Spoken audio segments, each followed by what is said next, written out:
Hello, everybody. Sailing is coming to the game on November 19th in old school RuneScape. It is, it's gonna be okay, right? It's gonna be okay. I'm making a video of the items that I think will help us on our journey to 99, okay?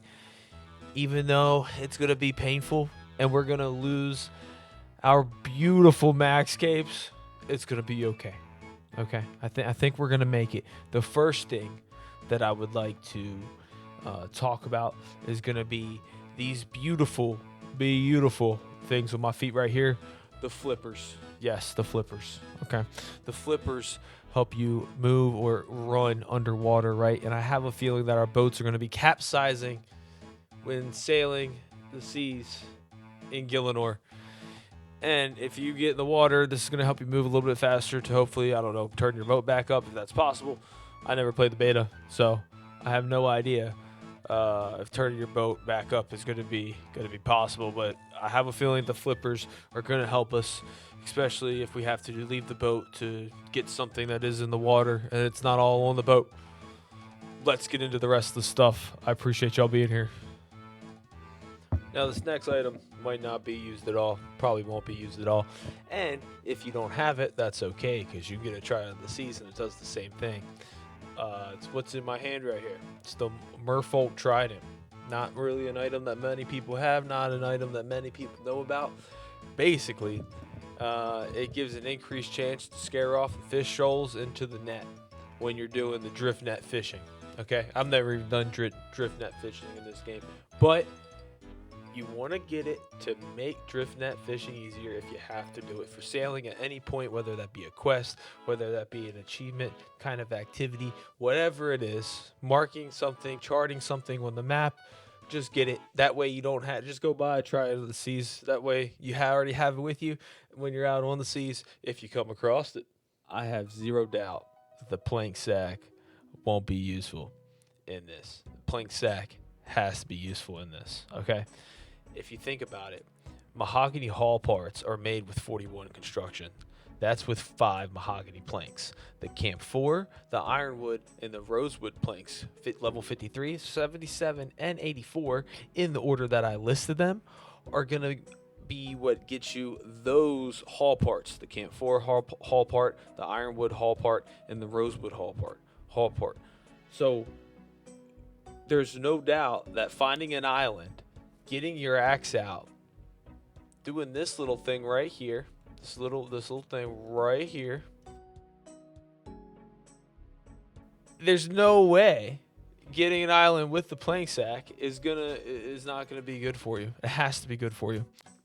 You're not gonna have to bank right away, and you're gonna be able to cut the tree longer. It's gonna be perfect. It's gonna be awesome. Next, you're going to notice this hammer in my hand. This is something you're going to want to pick up in probably one of the worst dungeons in the game. It comes in 3 pieces, and it's probably going to take you a few hours to do. The location of where you build this, it's called an Imcando hammer, is going to be Ice Mountain. In this dungeon, I think after below Ice Mountain, after that quest, you have to mine some stuff until you get a piece. You have to fish some fish until you get a piece, and then you have to come over here and kill some runecrafter monsters until you get the final piece, and then you can build the hammer, and you can put it in your right hand or left hand. I have it in my off hand. Another thing that I should have that I don't have is going to be Amy's saw. That's another item that you're going to be able to use for construction with the hammer and wield it, so you save one inventory space, along with the plank sack holding your planks. I think these 3 items are going to be massive for your sailing journey. The next item I want to talk about is the double ammo mold. This one's going to be really helpful when you're making cannonballs, okay? You're going to need a lot of cannonballs too. You're going to have bronze, iron, steel, mithril, adamant. I'll put all that on the screen. But you're going to need 2 cannonballs with 1 chain to make a double cannonball. It seems like we're going to be able to use 2 cannonballs to attack enemies, attack ships, and do massive amounts of damage. That's going to be pretty cool, to be honest with you. Then you're going to be able to use those cannonballs with rubium splinters. So you're going to probably have a pretty decent mining level to get the rubium.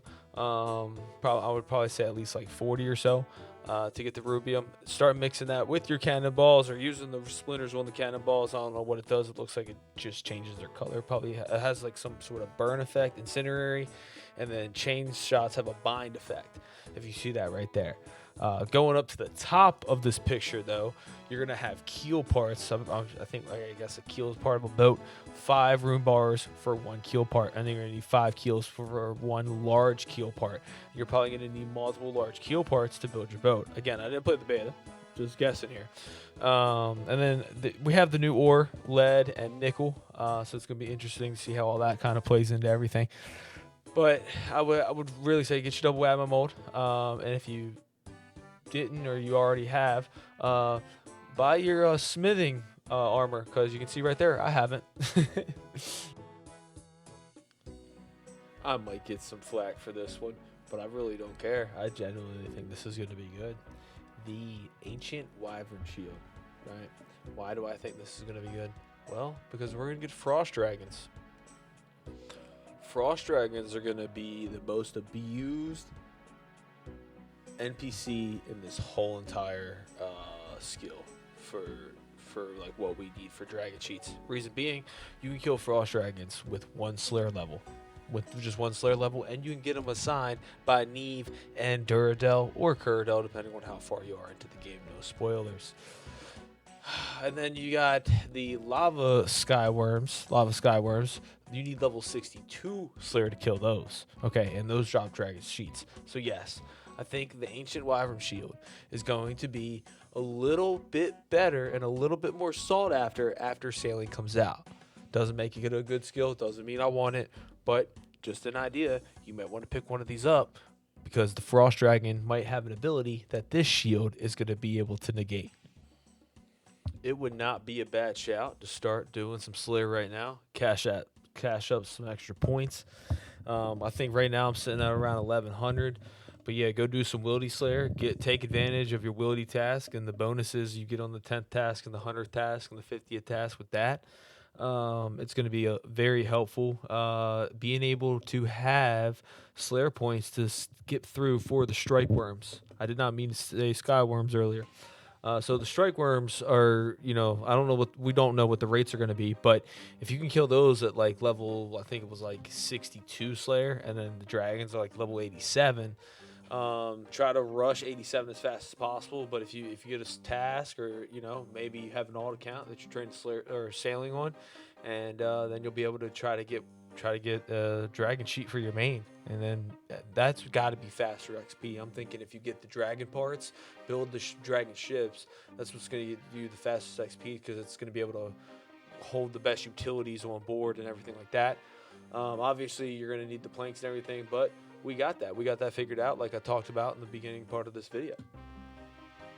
Now I'm going to play a clip where Mod Husky talks about how the utilities are what you're going to see give you the really most significant XP boost and XP increase in training the skill. So here we go. We're going to play that. That was done on a stream that was held on October 28th, so yesterday. I'm recording this on October 29th. So something we've set out with sailing, and I believe we've accomplished, is making it so that it's more meaningful throughout. There are absolutely going to be things in sailing that spike your XP per hour beyond what you're seeing, maybe even 5 or 10 levels below. And then it might, slow for a bit, and there'll be another spike later on, because then that'll make that feel more significant. There are absolutely facilities that'll impact XP rates quite heavily that we want players to figure out, and there'll be new metas for people to discover. There's going to be unlocks and progression points where like getting crewmates will increase port tasks or all that sort of stuff. So I was calling them utilities. They're calling them facilities. I mean the same thing when I say utilities. All that stuff, and even the crew members are going to give you XP, and you're going to see XP spikes when you get a higher level tier crew member and facility like that. Now, the only thing I haven't discussed is the fishing trawler and the fishing stuff. Now, the fish that we're going to get from this are going to be amazing. They're going to heal prayer. They're going to heal like up to 24. It's actually like pretty cool what we're getting in regards as the new food and how the metas and stuff like that are going to change. But what I want to talk about is that fishing and things like that, even though you are going to get sailing XP from it, it's not going to be meta. Mod Husky continues to say that in the next clip I'm about to play. I might shout out a little bit as just a bit of a precursor is we have intentionally made deep sea trawling not really a good training method for either skill. It's mostly about the rewards that are the fish, because we don't want this to be a really high XP method and then all the new fish gets devalued because everyone's doing it for XP. So deep sea trawling's like its own separate thing that's not like a sailing training method necessarily, even though if you are getting sailing XP while doing it, it's more do it because you want the rewards. So maybe if you're excited for the deep sea trawling. So that is about everything I have for you guys today, and what I think we're gonna need for sailing, and then my thoughts and comments on, towards the end of what the XP rates are going to be, what the idea is going to be to level it up as fast as possible. Personally, I am going to try to level it up as fast as possible and collect the most clues. Might do a clue opening at the end of it to see how many clues I have going from 1 to 99 sailing. Other than that, guys, please do not forget to subscribe. We are getting really close to 100 subscribers. That'd be really cool to hit. Also, comment, sub, and like the video. Y'all be easy. See you later. Peace.